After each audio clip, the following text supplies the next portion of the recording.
یا رسول اللہ رفعت آپ نے پائی کہ بس، یا رسول اللہ رفعت۔ الحمد للہ وحدہ والصلاة والسلام علی من لا نبی بعدہ، اما بعد فاعوذ باللہ من الشیطان الرجیم، بسم اللہ الرحمن الرحیم۔ ان اللہ وملائکتہ یصلون علی النبی یا ایہا الذین آمنوا صلوا علیہ وسلموا تسلیما، اللہم صل علی سیدنا ومولانا محمد وعلی آلہ واصحابہ وبارک وسلم وصلی علیہ۔ السلام علیکم ناظرین، اجداد میرے رسول صلی اللہ علیہ وآلہ وسلم کے ربیع الاول کی خصوصی ٹرانسمیشن میں اس خصوصی پروگرام کے ساتھ جیو ٹیلی ویژن نیٹ ورک پر عامر لیاقت حسین حاضر خدمت ہے۔ ناظرین کرام، اب چند ہی پروگرام اس سلسلے کے رہ گئے ہیں، اور کل جب ہماری گفتگو ختم ہوئی تھی تو حضرت عبد المطلب کا تذکرہ جاری و ساری تھا، جس کا سلسلہ آج بھی جاری رہے گا، اور یہ اس کا حصہ دوم ہے۔ کل جب پروگرام کا اختتام ہوا تھا، وقت ختم ہوا تھا،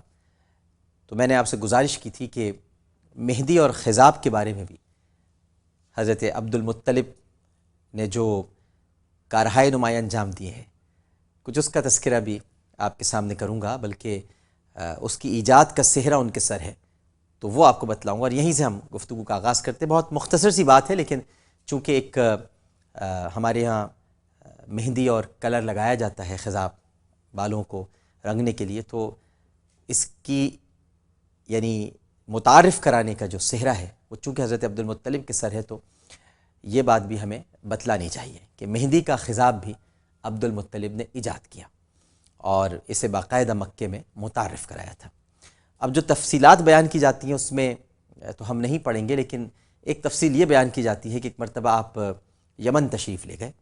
وہاں جس حمیری سردار کے ہاں آپ قیام کیا کرتے تھے، ان کو ہم یری بھی کہا جاتا ہے، کچھ لوگ حمیری کہتے ہیں، اہل عرب اسے ہم یری کہتے ہیں۔ تو جب آپ وہاں قیام کرتے تھے تو وہاں وہ بالوں کو خضاب لگاتا تھا۔ ایک دفعہ اس نے حضرت عبد المطلب سے کہا کہ اگر تم اپنے سفید بالوں کا رنگ خضاب سے سیاہ کر لو تو جوان نظر آؤ گے۔ چنانچہ واپسی پر آپ نے اس سے بہت سا خضاب لیا اور اپنے ساتھ مکہ لے کر آئے۔ اس سے پہلے مکے میں کسی نے بھی خضاب استعمال نہیں کیا تھا۔ علامہ ابن ندیم کا کہنا ہے کہ آپ کے ہاتھ کا لکھا ہوا ایک خط بھی مامون رشید کے کتب خانے میں موجود تھا، اور آپ کی زندگی کا ایک اہم واقعہ ابرہہ کی لشکر کشی ہے۔ تو خضاب کا تو یہیں تک تذکرہ ہے، اور اس کا ذکر ایک خط کی صورت میں مامون الرشید کے پاس بھی موجود ہے، اور خط تو ویسے اور بھی اس میں باتیں ہیں، لیکن خضاب کا تذکرہ بھی آپ نے اس میں ہمیری سردار کا ذکر کیا ہے، اور پھر وہاں سے خضاب لانے کے واقعے کو بیان کیا ہے۔ اب آ جاتے ہیں ہم ابرہہ کی لشکر کشی کی طرف۔ شاہ حبشہ نے یمن فتح کرنے کے بعد اریات ایک شخص تھا، اس کو اپنا گورنر مقرر کیا، اور جو ابرہہ تھا اس کو نائب متعین کیا، لیکن جلدی ان میں اقتدار کی کشمکش شروع ہو گئی اور باہمی جنگ کا آغاز ہو گیا، جس میں اریات مارا گیا، اور اقتدار آٹومیٹکلی ابرہہ کو منتقل ہو گیا۔ اب اس نے شاہ حبشہ کو خوش کرنے کے لیے ایک عظیم الشان اور انتہائی خوبصورت گرجا تعمیر کیا۔ اچھا، یہ یاد رہے کہ یہ شاہ حبشہ نجاشی نہیں ہے، کیونکہ حبشہ کے جو شاہ ہوتے تھے، نجاشی بھی شاہ حبشہ تھے، تو ظاہر ہے کہ ان کو وہاں حبشہ کا بادشاہ ہی کہا جاتا تھا، لیکن یہ نجاشی سے بہت پہلے تھا۔ تو اس نے اریات نے جو ابرہہ کے ساتھ تھا، پہلے وہ دونوں کوشش کرتے تھے کہ اس کی خوشنودی حاصل کریں، لیکن جب بعد میں ابرہہ نے اریات کو فارغ کر دیا تو اب اس نے چاہا کہ میں اکیلے ہی خوشنودی حاصل کروں، تو اس نے ایک خط لکھا اور اس نے کہا کہ میں ایک عظیم الشان اور انتہائی خوبصورت گرجا تعمیر کر رہا ہوں۔ پھر اس نے اسے تعمیر بھی کیا، اور اپنے بادشاہ کو خط لکھا کہ میں چاہتا ہوں کہ جو لوگ مکے میں حج کعبہ کے لیے جاتے ہیں ان کو یہاں حج کرنے کی دعوت دوں، اور وہ اگر اس دعوت کو قبول نہ کریں تو معاذ اللہ اس نے آگے یہ لکھا کہ میں کعبے کو پیوند خاک کر دوں، استغفر اللہ۔ جب کعبہ ہی موجود نہیں رہے گا تو لوگ خود بخود اس کلیسا کا حج کرنے اور اس کے طواف کرنے کے لیے یہاں آنے لگیں گے۔ استغفر اللہ، معاذ اللہ، بڑی بیہودہ بات لکھی۔ اہل عرب کو جب ابراہہ کے اس مذموم ارادے کا علم ہوا تو پھر ان کے غیظ و غضب کی کوئی انتہا نہیں رہی۔ چنانچہ بنی کنانہ کا ایک فرد، اچھا آپ کو پتہ ہے کہ کنانہ بھی نبی کریم صلی اللہ علیہ وآلہ وسلم کے اجداد میں سے، تو بنی کنانہ کا ایک فرد اپنی ناراضگی کے اظہار کے لیے کلیسا گیا، یعنی جو یمن میں تھا، اور فرصت پا کر وہاں قضائے حاجت کر کے اسے گندا کر دیا، یعنی وہاں جان کر اس نے قضائے حاجت کی اور اسے گندا کر دیا۔ جب اس واقعے کی اطلاع ابراہہ کو ملی تو اس کے سینے میں پھر آتش انتقام بھڑک اٹھی اور بڑے جوش و خروش سے اس نے مکے پر حملہ کرنے کی تیاری شروع کر دی۔ اہل یمن بھی کعبہ شریف کی دل سے عزت و تکریم کرتے تھے، اور انہوں نے جب یہ بات سنی تو اس کے ساتھ جنگ کرنے کا عزم کر لیا۔ ابراہہ جب بنی خثعم کے علاقے سے گزرا تو نفیل بن حبیب خثعمی نے قبائل عرب کو ساتھ ملا کر اس کے ساتھ جنگ کی، لیکن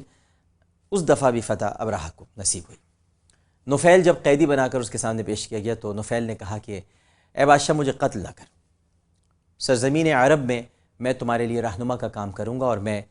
خصم کے 2 قبیلوں شہران اور ناحس کی طرف سے اظہار اطاعت کے لیے اپنے دونوں ہاتھ تیری خدمت میں پیش کرتا ہوں۔ ابراہہ نے اس کو معاف کر دیا۔ جب ابراہہ نے مکہ مکرمہ کی طرف پیش قدمی کی تو نفیل بطور رہنما اس کے ہمراہ تھا۔ جب ابراہہ کا گزر طائف سے ہوا تو مسعود ثقفی اپنے قبیل ثقیف کے چند آدمیوں کو ہمراہ لے کر اس کی پیشوائی کے لیے نکلا اور اسے کہا کہ اے بادشاہ، ہم تیرے غلام ہیں، ہم تیرے ہر حکم کی اطاعت کرنے والے ہیں، ہمارے دلوں میں تیری مخالفت کا کوئی شائبہ نہیں، اور ہمارا یہ معبد وہ نہیں کہ جس کو تو گرانے کے لیے نکلا ہے، وہ مکے میں ہے۔ ہم تمہارے ساتھ ایک ایسا آدمی بھیجیں گے جو تمہاری رہنمائی کرے گا۔